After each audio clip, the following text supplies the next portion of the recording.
obviously the guitar industry is a little more cyclic, I think, because you have people who, for whatever reason, and I'm only recounting experience from what I've seen, whereas we used to in the stores we'd buy up used Tellies or SGs or something like that. It's a product that is well known, well liked, Sure, but it seems to have a cycle. And we used to die laughing whenever an SG would come in. We would, over a course of 3 to 5 years, we might amass like 8 or 9 SGs just sitting on the wall. And then all of a sudden, all of them would sell in like a week or two. And we always laughed and said, "Oh, AC/DC must have come through." I was just going to say, somebody had a concert where people went, "I want one of those." Yeah, I forgot how awesome those are. We've never been able to pinpoint it to any one event that suddenly made all the SGs disappear. My buddy Chad Prevost, he runs an SG. Remember, he brought it in here and said, "Hey, it's broken." You said, "No, it's designed that way with the push-pull. You change the different things." Yeah. He's like, "Hey, this thing's broken." No, actually, this is the way. And once you taught him how to do that, then he was killer on it. Yeah. But before, they was like so frustrated. Well, there's a fair amount of pilot error involved in this. That was a big lot. That was a lot of pilot error, and I have to admit, I had no clue what was going on. I said, "Yeah, it seems to be broken." Bruce, what the hell's wrong with this damn thing? No. But when you talk about used guitars, now I deal with you, and I don't deal with used guitars. I don't buy them from anybody else or anything like that. If I buy something from you, it's something you've redone.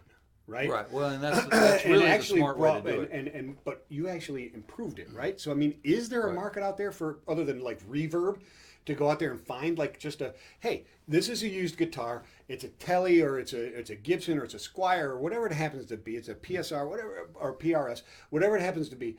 But it hasn't been modified up. Is there a big market like that where you just get a used car type of thing, or do most used guitars get? I believe there is. Now you're gonna have this is one of those debatable facts. Yeah. You're gonna have X amount of people who are gonna say, no. When you upgrade a guitar, it loses value.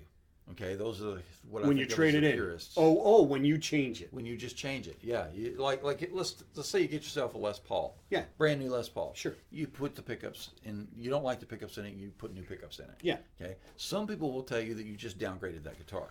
Now, other people will say, "Oh no, I'd rather have the Seymour Duncans," and they will pay a little bit extra more, not much, but they'll pay a little extra for that. Because they don't have to do the upgrade themselves. They don't have to do the upgrade themselves, provided it's got what they want in it. That's what I was going to say. It depends on the buyer. That's right? why this whole thing gets really hard to pin down. Yeah. Now, did you see Les Paul #1 sold for $930,000 yesterday? Oh man, that's crazy, isn't it? $930K. Yeah, still short of $1 million though. I know. I figured it would go. I figured it would go at $1 million. I figured it would go Scary, over $1 million. I'm not smart enough to know the exact number, but 930 was like wow. But also, yeah, $1 makes me wonder what my dad was thinking when he says, "I'm not paying $800 for no hunk of wood." That's it, and that's what the purists or the people who would argue with the upgrade diminishing the value of a guitar. Right, but then if you're going to hold on to it for 60 players. years and you've gotten serial #1, that's a different story. But you don't know whether you and got. Of course, there's celebrity provenance involved in that too. Sure. Oh yeah. Oh yeah. Right now, there's there's a choral Vincent Bell sitar made in the '60s that is owned by a fellow, and I've forgotten who it was, but he obviously played with some people that with John Cougar Mellencamp stuff. It's on Reverb right now. Yeah. And he's asking a pretty high number for it. Generally speaking, they don't bring that. But because it's celebrity owned and celebrity used, and you can prove the prominence on it. Yeah. Right. And obviously, there are people entertaining Harrison it. didn't pluck that thing, did he? It doesn't seem that way. Okay.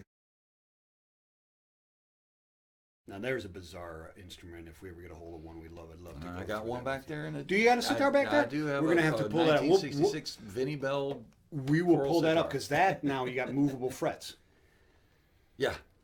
Yeah. Which gives a whole new whole new dimension to tuning. Yeah, no doubt. I guess they're movable frets. They're not even fretless bass like Sting played, right? Well, now you're thinking of an actual sitar. Yeah. With movable frets. Yeah. The choral Vinnie Bell is not. Oh, is that right? It's just like a standard guitar, but it has 13 sympathetic strings and this funny bridge. Okay, that's going to be even cooler because I guarantee everybody else out there was thinking of regular sitar like I was thinking. Yeah, well, it's funny. It depends on what you learn about. I mean, that's the thing. True. I mean, people run across this stuff and they don't often do the research on it real deeply. So did Harrison. I mean, everything's... my favorite is the stuff that Harrison did with his. My favorite stuff was what Harrison did at Sitar, what the Beatles did, right? Mm-hmm. That was real. That was a regular. That was sitar. a real sitar. That was real double tuba sitar. Okay. A gourd. Yeah, right. Yeah, huge gourd. Mm-hmm. Yeah,